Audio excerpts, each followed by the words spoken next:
welcome to this new video for my channel, The Mental Traveler. I'm Caro Herrera and today I'm going to be reviewing a story called The Hunchback of Notre Dame, also known as Our Lady of Paris. I shall be talking about the novel written by Victor Hugo and published in 1831 and some of its movie adaptations. Before I begin though, let me just say that this will be a video with spoilers, so beware.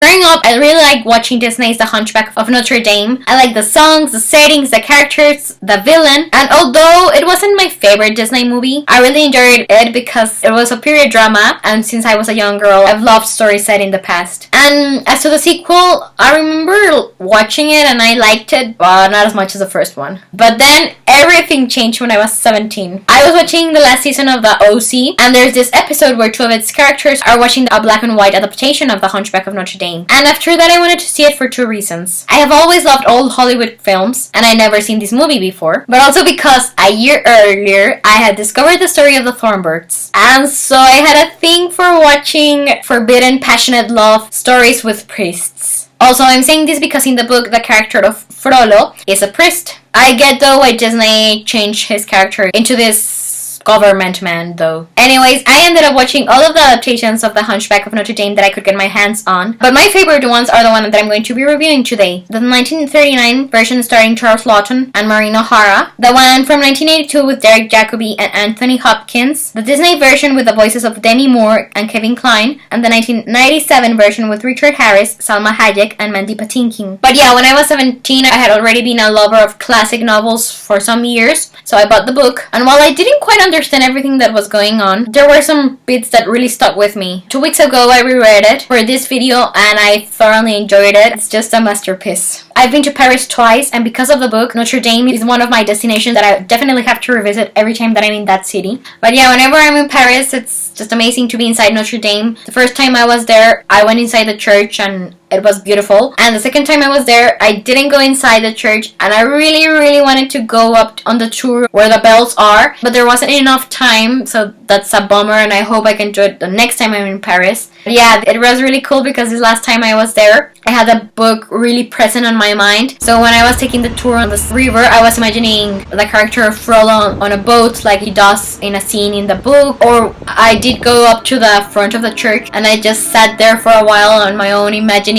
being inside the book, picturing stuff from the novel. I just love visiting places that I read about because it adds some whole new level of appreciation to a trip.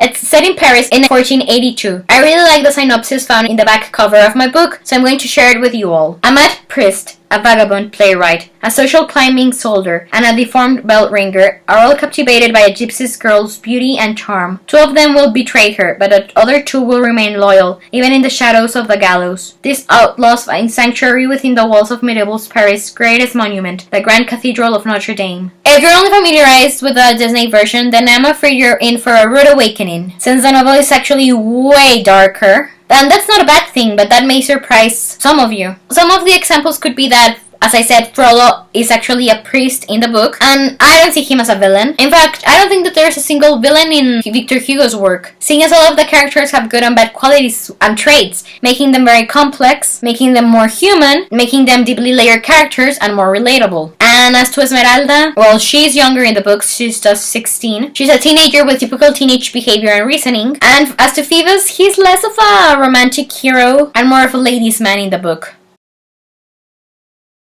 This is an outstanding piece of literature, a true classic, and I give it a 5 out of 5 stars review. It's not perfect, and there are bits which I really wanted to skip over, but the plot is so intricate it leaves me in awe as a reader and as an aspiring writer. I love how ironic it is, and that it's a perfect tapestry of human weakness, of our flaws, and of our vices. As a history lover, it's a delight to step back in time into medieval Paris, and the picture that the author evokes in your mind with his words, it's just a fantastic experience. You are really traveling in your mind back in time. In truth though, I want to talk in my review about 2 things that really appeal to me regarding this story. And those are the character of Claude Frollo and his obsession with the gypsy Esmeralda. Okay, so growing up I really found myself liking really weird pairings. And even though I didn't really understand what was going on when I was young, I kind of shipped Frollo and Esmeralda in Disney's version. I know it's weird. And now that I'm grown up, I know it is not only weird but unhealthy and messed up because she wants nothing to do with him. But as a reader, I think it's really fascinating to analyze their dynamic, and you just have to separate real life from books. You don't have to like Frollo's actions in real life. But yes, when I discovered that Frollo was a priest in the books, because of my weird thing for priests back then, my interest in his character grew because it added more depth to him. And rather than just a mad obsession, a story of a villain who goes crazy when he can't have the object of his desires, I was presented with the study of a priest fighting with his vows of chastity and with his prejudice against gypsies. We have here this man in his late 30s who's spent his whole life repressing his emotions, and thus when he falls deeply in love and things don't go his way, the dam breaks and he drowns in all the waters of his passions and emotions which he can't control because he's never experienced them before. I don't like Frollo as a human being, but as a literary creation, I find him just fascinating. He really grips my attention, and while I don't like or approve the way he handled things, I can understand why he did them, and part of the appeal that I have for him is that he's a deeply flawed character.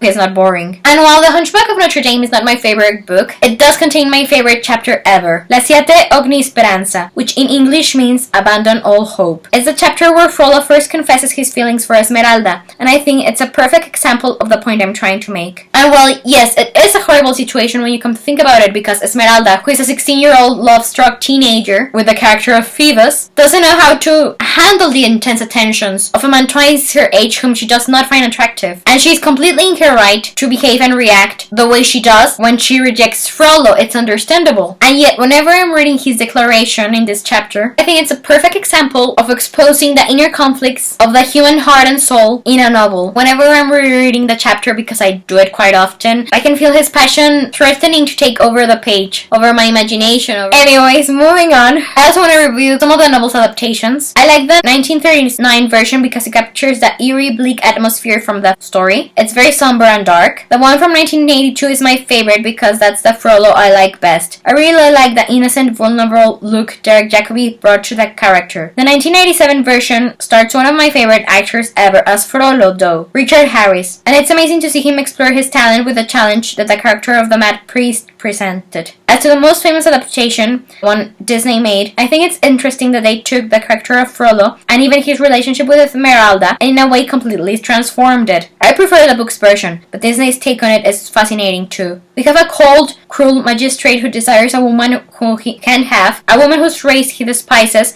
and he doesn't care about burning Paris down for the chance of possessing her. Esmeralda here is more mature, and she's really brave and feisty, and the power balance between them is interesting to explore. Seeing as in the book, I get the feeling that they are both more at the mercy of each other, if that makes sense. Also, in retrospective, I can't believe Disney actually handled their relationship the way they did. Sure, they decided not to make Frollo a priest, but they definitely didn't mind showing sexual undertones when it comes to these two characters. Of course, that as a kid I didn't really understand what was happening, but nowadays when I watch Frollo singing Hellfire, I am shocked to remember it's a Disney movie. And I'm gonna wrap up this video soon, but not before I say that I recently found this fanfic where Frollo's character starts off as the magistrate from the Disney version, but slowly turns more into the more vulnerable, emotional book version priest, and it was just a really cool take on his character and the exploration of his development. But yes, anyways, for the moment I believe this is all I have to say about The Hunchback of Notre Dame or Our Lady of Paris.